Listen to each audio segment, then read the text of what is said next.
Guys ഇന്ന് നമുക്ക് കുറച്ച് ഭക്തി മൂഡാണ് കേട്ടോ. അപ്പം ഇന്ന് നമ്മൾ പോയതെന്ന് പറഞ്ഞാൽ നമ്മുടെ കടയ്ക്കലുള്ള അപ്പൂപ്പൻ കാവ് അല്ലെങ്കിൽ അപ്പൂപ്പൻ കുന്നെന്നൊക്കെ പറയട്ടോ, ആ ഒരു പ്ലേസിലാണ് നമ്മളിന്ന് പോകുന്നത്. അപ്പം പേര് പോലെ തന്നെ ഒരു കുന്നിൻ മുകളിലാണ് കേട്ടോ. അപ്പം ഞാനും ഏട്ടനും അച്ചോളനും അമ്മയും അച്ഛനും എല്ലാവരും കൂടിയിട്ടായിരുന്നു നമ്മൾ പൊയ്ക്കൊണ്ടിരുന്നത്. അപ്പോൾ അവിടുത്തെ 2 കാറിലായിട്ടാണ് കേട്ടോ പൊയ്ക്കൊണ്ടിരുന്നത്. നമ്മുടെ ഫ്രണ്ടിലത്തെ കാറിൽ അച്ഛനും അമ്മയും അനിയത്തിയും അച്ചുളനും എല്ലാവരും കൂടിയായിരുന്നു. പിറകിലത്തെ കാറിൽ ഞാനും ഏട്ടനായിരുന്നു.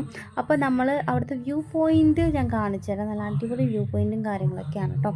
ഇങ്ങനെ പോകുന്ന വഴിയിലെല്ലാം ഫുള്ള് എന്താ പറയുക, ഗ്രീനറിയാണ് കാണാനായിട്ട്. പിന്നെ ഇങ്ങനെ നെറുകുത്തനെ കിടക്കുന്ന ഒരു കയറ്റാണ് കേട്ടോ. അപ്പോൾ വണ്ടിയൊക്കെ അത്യാവശ്യം ഓടിക്കാൻ അറിയാവുന്നവർ പോവുക കേട്ടോ, കാറൊക്കെ ആണെന്നുണ്ടെങ്കിൽ.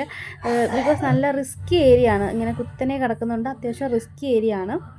സോ അതിൻ്റെ മുകളിലെത്തിക്കഴിഞ്ഞാൽ അടിപൊളി ഒരു വ്യൂ ആണ് കേട്ടോ.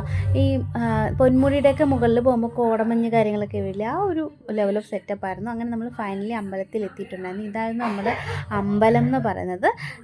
ഒരു 100% നാച്ചുറലുമായിട്ട് ഇടപഴകി നിൽക്കുന്ന രീതിയിലുള്ള ഒരു കാവും കാര്യങ്ങളൊക്കെ ആയിരുന്നു. അങ്ങനെ നമ്മൾ ഫൈനലി തൊഴുതൊക്കെ ഇറങ്ങിയിട്ട് അവിടുത്തെ ആ ഒരു പ്രകൃതി ഭംഗിയും കാര്യങ്ങളൊക്കെ ആസ്വദിച്ച് കുറച്ച് ഫോട്ടോയും കാര്യങ്ങളൊക്കെ ഇട്ടിട്ടുണ്ടായിരുന്നു.